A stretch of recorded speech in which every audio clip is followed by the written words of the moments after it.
Welcome into the recap of the Cubs' 7-6 11-inning loss in the finale of a 4-game series at Citi Field in New York on Thursday afternoon. I'm David Kaplan. It's brought to you by our great partners at Wintrust, home of Cubs checking and the home of that super sweet Cubs debit card. Jed, you need to steal Mr. Ricketts' Cubs debit card and get yourself some bullpen help. Click on the QR code on your screen, Jed, or go to wintrust.com/Cubs for all the details. Member FDIC.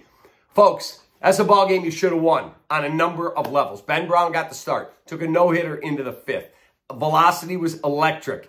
He was not getting hit hard at all, but he walked 5.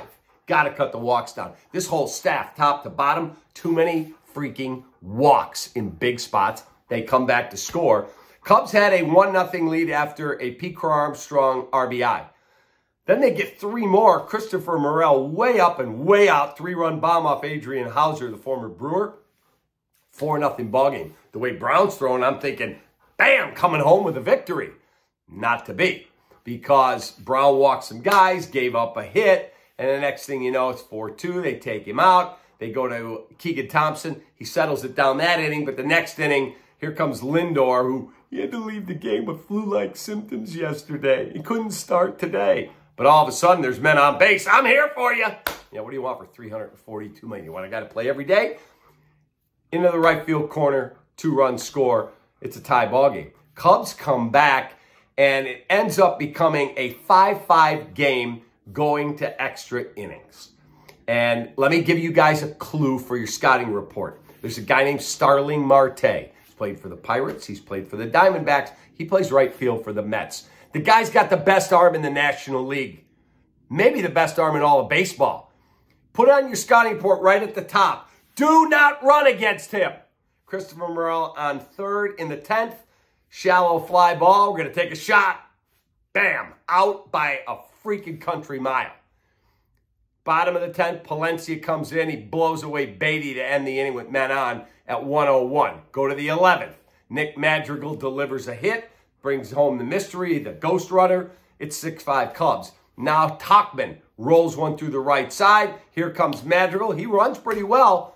Starling Marte again. Bam! Got him.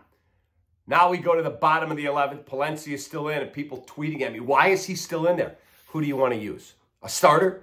You got to stretch some of these guys out in extra innings. You've used a bunch of relievers to get to that point when your starter doesn't complete 5. That's what happens. And in the bottom of the 11th, man at second, the ghost runner, they hit the next guy, and here comes Lindor again, and he ropes one in the left field corner, 2-run score, ball game over. I'm going to give the Chicago Cubs Player of the Game award. Chris Morel with the 3-run bomb, his second home run of the series. Also, the Cubs stole 6 bases today, first time since 2008. That's happened. Wow. They were running and running and running and running. Good to see. Keep it up. Be aggressive, because you don't have all your thumpers there right now with Suzuki and Bellinger out. Again, our Chicagoland Chevy dealers player of the game is Christopher Morel. Cubs come home and get the Milwaukee Brewers starting Friday afternoon at Wrigley. 3-day games this weekend in a big series. Have a great rest of your night. That's a bad loss, and don't ever run on Marte again. Take that.